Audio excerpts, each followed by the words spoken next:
In the real world, you're often not going to get much notice that a deadly force encounter is coming your way.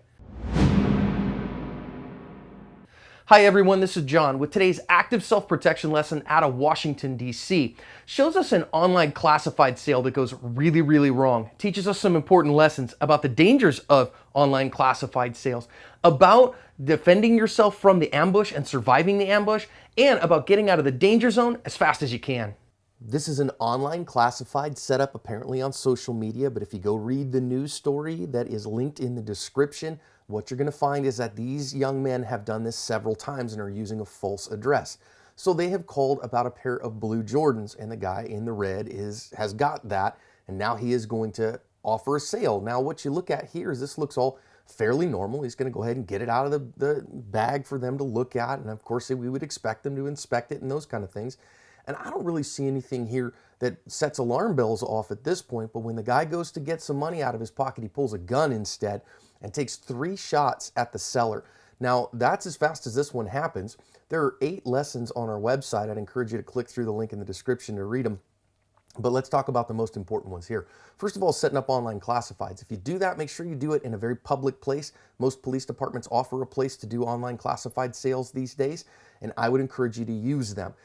Because going to someone's house here puts you in their place for them to launch an ambush against you, in those kind of instances, or rip you off. So I would really encourage you not to do that. Secondly, here we're looking for pre-attack cues, but we're not really finding a whole lot of them. Everything is normal for an online classified sale here, a face-to-face sale. This is fairly normal.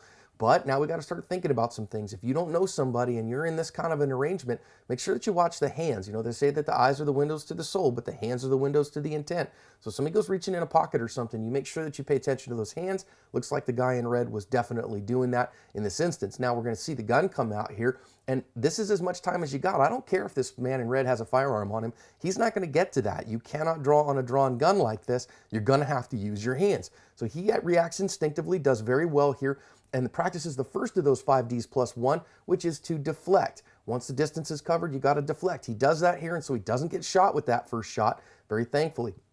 Now what we're going to see is some distance here, and he gets off the X. When we talk about firearm skills, when we talk about defensive pistol skills, moving laterally and getting out of that line of fire is incredibly important. Does a pretty good job there. Then he gets out of the danger zone, and we see that most times if you get more than 7 yards away from someone with a handgun, unless they're highly trained, they're probably not going to hit you with it. So he did a great job of getting out of the danger zone on this one. So be cautious in those online sales. Make sure that you watch the hands, and when the balloon goes up, you got to be ready with your empty-handed skills and the knowledge of how to get out of the danger zone if you're going to cover your asp.